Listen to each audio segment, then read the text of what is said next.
The NFL draft is done, so it's time to talk about sleepers you should be targeting Come on, baby. in your Dynasty rookie drafts. We have 4 sleepers to bring to you guys today. Do us a massive favor, drop a like on this video to show some love. That's right. Comment down below your most disappointing landing spot for these rookies. Oh, we don't Also know who comment that down is. below a sleeper. I want to hear your sleepers. Let us know.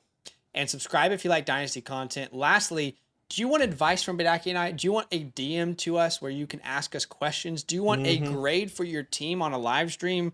Do you want to be a part of our Dynasty trade show? Well, use our code LAND, LAND, when signing up on flockfantasy.com. There's a direct link in the description below as well as the pinned comment. Flockfantasy.com/land. Use that promo code LAND when signing up for 30% off. And the Mother Flocker tier, you're going to unlock all of that and more. That's right, baby. So we have 4 sleepers to target. 2 each. I'm excited. A lot of good content that we're about to be bringing out. That's right. And I'll start with my first sleeper. Badake, I was surprised because the reason I didn't choose this player is because I thought for sure you were going to choose him. And the reason why I didn't do him was because I thought you were going to do another player, which on the top of your notes where you put the name, obviously, well, it's technically Xavier Hutchinson, and that was the first one I saw you write, and I was like, okay, let me just do these, and I kind of just went straight for it. Yeah. But then you let's switched yours. honorable mention Xavier Hutchinson as a sleeper because I'll be taking him in the 4th round a lot. Yeah, 100%. But I thought for sure you'd be doing this guy. That's why I didn't have him. And then when I saw your 2 people, I was like, oh, let me switch up this to this player. Yeah. Anyway, let's get to it. People are in suspense right now. Chase Brown. Downtown. Chase Brown. Thank God he's not a Cleveland Brown because that would have been annoying. Actually, or maybe it would have been cool. But at the moment, ADP is pretty shaky. But for Superflex rookie drafts, I looked at our last like 3, 4, 5 ones that we've done with the community. Yeah. And he's going anywhere from 304 to 308 type of range. And I really love that spot for him. I would personally consider drafting him from the 212 onwards if the situation was right. But there's a lot of upside here. Firstly, there's a lot of uncertainty around one Joe Mixon at the moment.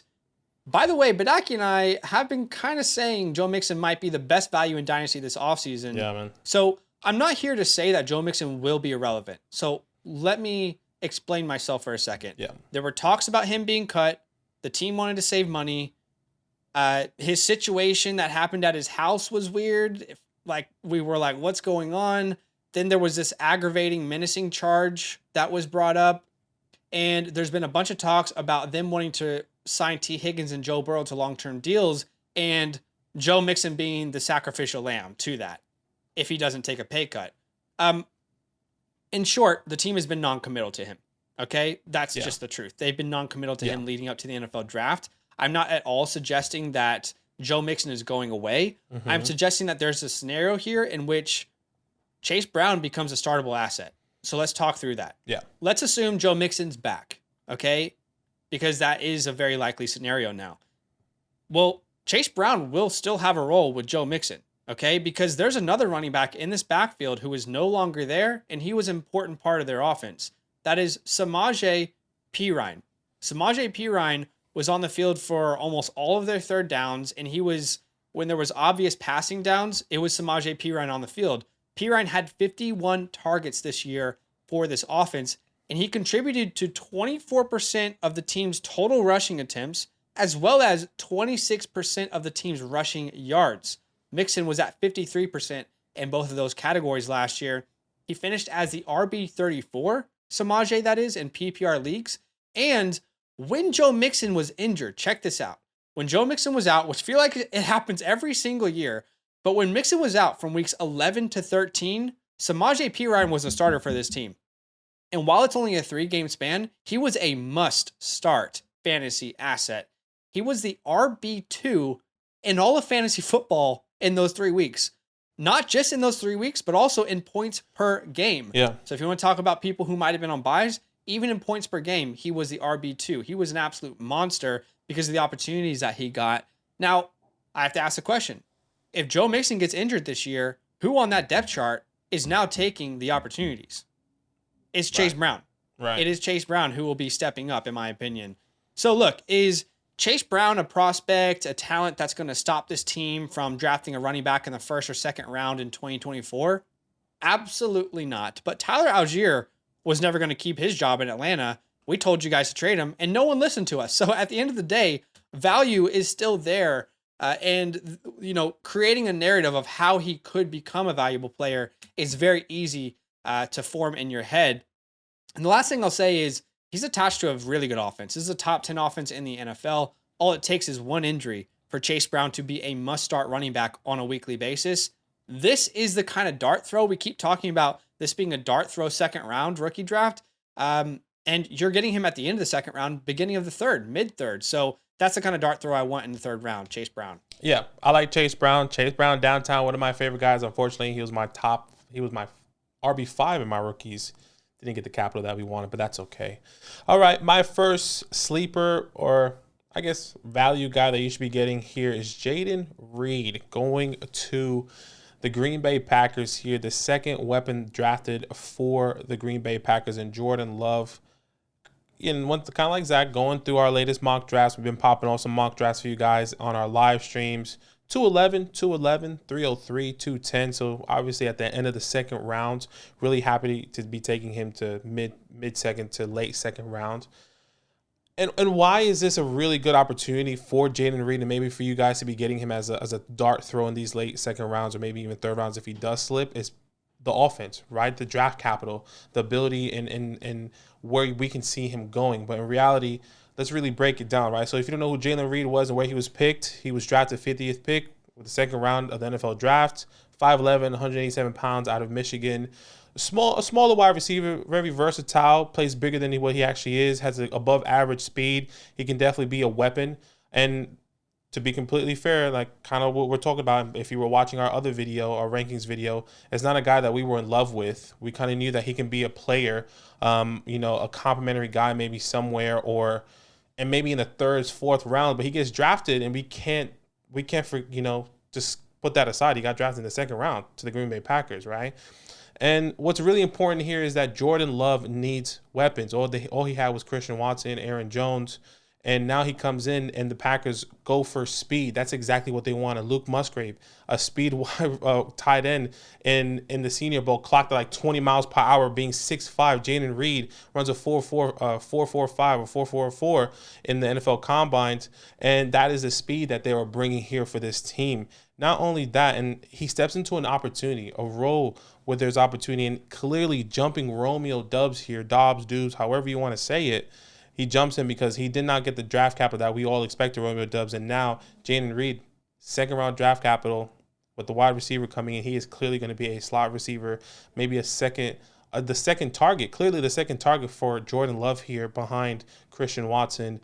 And I would say maybe or Luke Musgrave. So let's see what that pans out to be.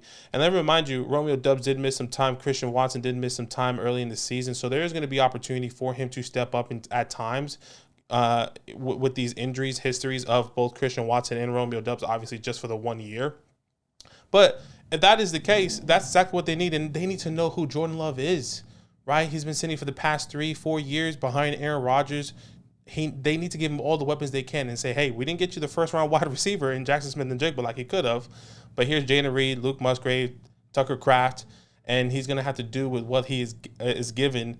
And we are both massive believers of Jordan Love here, and we do believe he can be a fantasy-relevant quarterback and hopefully produce fantasy-relevant wide receivers, and that's exactly what we're going to get here in the late second rounds of your rookie drafts here. So give me Jayden Reed.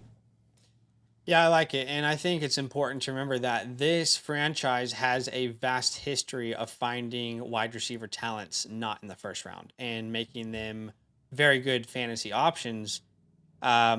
And I will say that this class, after the top 4, I had a lot of question marks. And I did not have a prospect that I was just stonewalled, locked and loaded in.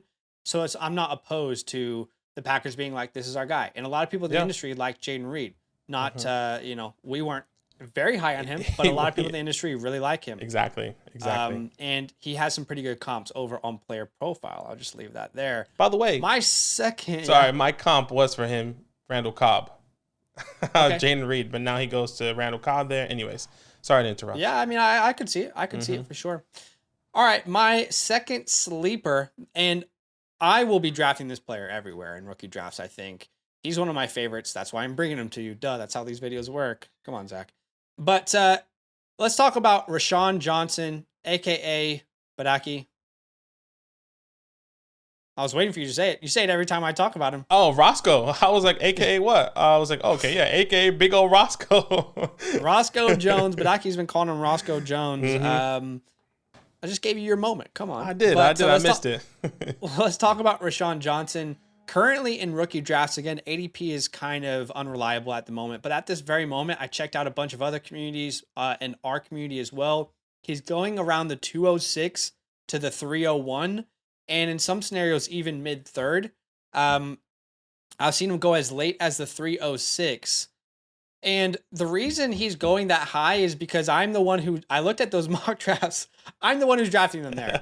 So I don't know how reliable that is. Yeah. He might be more of like a late second 212 to 306 type player right now in ADP. We'll find out in a week or so. But if he stays in that area, I want him. I would actually draft him all the way from the 204 onwards in this year's Superflex rookie drafts. And let's talk about it.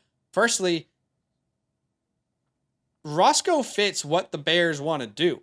Exactly. They want to run the damn ball. Please. And he's going to help them run the damn ball. Last year, only two teams ran the ball more times per game than the Chicago Bears. The Eagles and the Atlanta Falcons. In that same breath, last year, nobody threw the ball less times per game than the Chicago Bears. Now, look, there's a lot of factors there, and every year isn't the same. That's just not how it works, right? There was poor offensive line play. They improved their offensive line. Fields' strength as a rusher was highlighted in their game plan. There were lack of weapons. And with the addition of DJ Moore, we have to anticipate that this team is going to throw the ball more times per game. But I don't think that means that their entire identity is going to change. I still believe that this will be a top 5 rushing team in the NFL as far as volume and attempts goes. And that's great news for Rashawn Johnson because a bigger pie means everybody gets to eat. And let's talk about the competition that he's got for eating that pie. I'm not going to say it's easy competition, but it's a ideal scenario for one of your favorite running backs to be placed into, okay? You got Khalil Herbert, who was a 6th round pick in 2021. Khalil Herbert absolutely will play a role. That's not what I'm saying. He will play a role. He was uber efficient all the last 2 years. Every touch that he's had, he's done pretty well with. He's going to have a role in this offense. I just don't think Khalil Herbert is the type of player that automatically rules out Rashawn Johnson from taking the job at some point, right? We talked about Chase Brown and Joe Mixon earlier. If Joe Mixon's healthy and he took a pay cut, it's Joe Mixon's job. Like, there's not a scenario in my mind which Chase Brown takes over. But here in Chicago, as good as Khalil Herbert has been, he's not a talent that's just ruling out Rashawn being the guy there, right?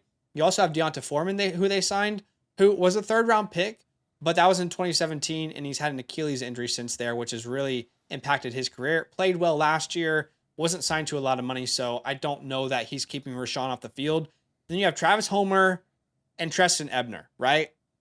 So what I'm not saying, guys, is that Rashawn Johnson is just going to take over this backfield and there's no competition. Right. I'm not saying that. That's completely unrealistic. What I am saying is Rashawn has a pathway.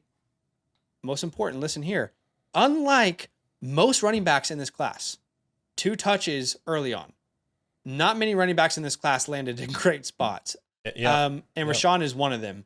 And he's got the size at 6 foot, 220 pounds to be a running back that they don't have to question if he can handle a workload. He can. Like, he's got the size. He's a mammoth of a man. You can give him as many touches as he can handle. So look, in a class full of dart throws after the top 9 or so picks, I like this dart throw, and I'll be taking him in the middle of the 2nd rounds a lot this year. Yeah, and this is one of the whole time in our live stream yesterday and during the 2nd round, we were saying there's going to be a running back in the 4th round that's going to land in a good draft spot, and we're going to have to navigate how high we want to take him or who's going to lose their job or who's going to take opportunities away. And this is it. That is Roscoe, and he is he is the guy that's taking the opportunity with not the best draft capital. So let's see what really happens here. All right, my last player on this list, Tank Bigsby And I know there is a mix of emotions here, but let me get into it. He's kind of going, I would say late second to mid third here, 307, 305, 209, 310. For me, I'm happy to take him from late second to mid third. I think there is definitely a window there. But at the moment, once again, like I said, mix emotions with Tank. I've seen a lot of people in the comments in the fantasy community say, I really hate this for Travis Etienne. Some people say, I really hate this for Tank. But I think there is something that we really need to take account here is that Tank kind of brings something different for this team. And he brings that home run goal line hits. And that's exactly what I like.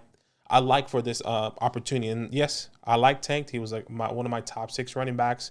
And I was hoping that he was going to go to a landing spot that he can take over a workload. But with Travis Etienne and his draft capital, I think that's really hard to see in this scenario. But there is a pathway here. And one thing I really wanted to bring up here is Doug Peterson's history with the running backs, because I think that is really crucial here. And since 2017, Doug Peterson has multiple running backs in rotation that also had a clear workload. Right, so I kind of break it down. I went to go look at the attempts and really try to understand what Doug Peterson did in the past couple years where he was with the Philadelphia Eagles.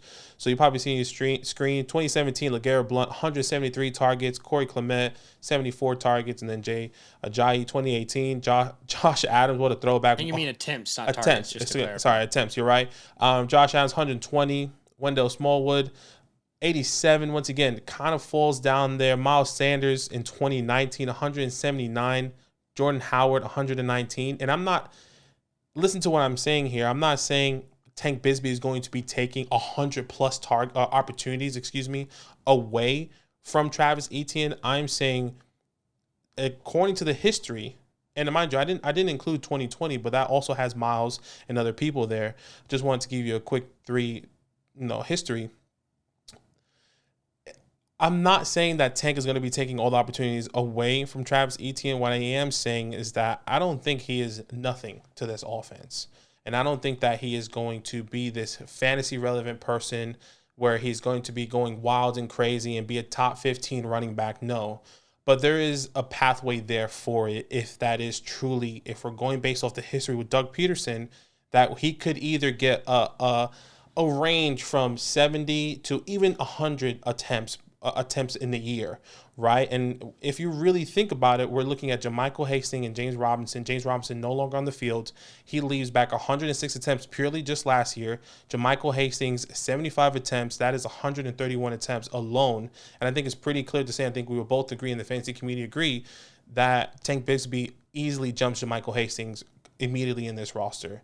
Now, how many attempts does he demand? That's the biggest question. And I think I would be comfortable saying he's easily demanding 50 to at least 80 attempts. But the other side of that is the goal line target, the goal line opportunities. And I think that's where Tank is going to be fantasy relevant. He is going to, once again, this is really high praise, a James Conner type of season, a Jamal Williams type of season. And those are all based off, once again, James, how many goal line touches did Jamal Williams had last year under one yard line, right? Like, and he was a top 15 running back. And I'm not saying Tank could be there, but there's a pathway to where he can be the goal line guy, and he is just a touchdown eater, right? A touchdown takeawayer from Trevor Lawrence and or Travis Etienne. So I think we shouldn't disregard that, and I really like Tank here in this scenario and how he can play a role for Doug Peterson and really help Travis Etienne. I would say also stay healthy. And I know he did play a good amount of games, but he can stay healthy, not get too much wear and tear on his tires, and be that threat, right? So I don't think he's going to be the first and second down guy. I don't think he is going to be the third down guy. I think he's going to be the goal line guy. So keep that in mind. But I like Tank Bigsby here with the Jacksonville Jaguars. Okay, can I ask questions? Because I'm an ETN. Yeah. It runs through my blood. So is it okay if I just ask a couple questions? Sure. I'm going to say this. I'm not anti-Tank, and I agree if he's in the third round, he should be drafted. In fact, I think he should be drafted in the late second round. So I'm on board with what you're saying as far as cost versus opportunity. On the teams that Doug Peterson had, if Travis Etienne was on those teams, would his role be in question against that competition?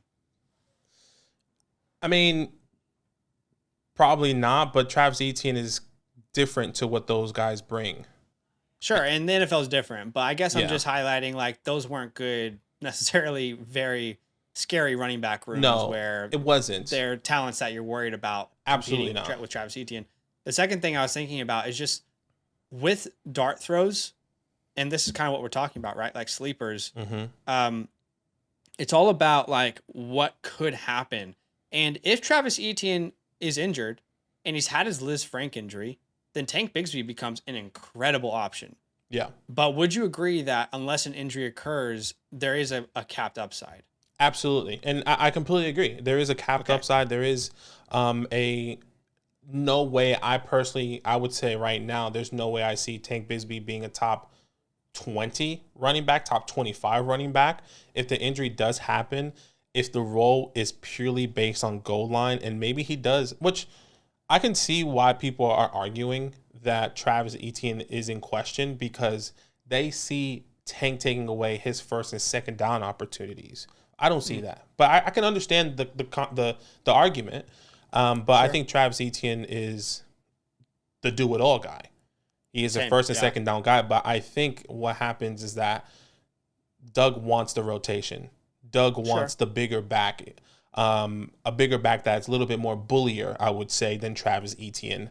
And we'll find out, I guess, this year exactly where he stands, because they drafted Tank. In my mind, it was like they needed depth.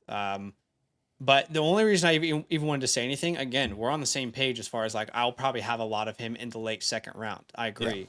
Yeah. But the only reason I wanted to say something is because I was on Twitter, and that is the first mistake, because it's a very Twitter is an interesting space. But there were people who were genuinely saying that Tank Bigsby was going to take this job completely. Oh, and that he's a better prospect than Travis Etienne. And I completely Etienne disagree. Is completely in danger. Yeah. And that Tank's a better pass catcher, and like all these kind of things. And I was like, are people really thinking this? So I just want to make sure we're on the same page, and it sounds like we are. Yeah, we definitely are on the same page. I completely disagree with those people. Once again, James Conner, Jamal Williams, goal line threat for Tank Bigsby. Keep that in mind for Tank. Yeah. All right, guys, that is it for today. Let us know what you think. Let us know who your sleepers are. Drop a like on the video to show some love, and we will see you guys in the next one. Now that those idiots are done talking, who needs some rankings? Hell yeah, I need some rankings. Then use promo code LAND, LAND, for 30% off any membership at flockfantasy.com. Oh. It's so easy. Even your grandma could scan that QR code right there.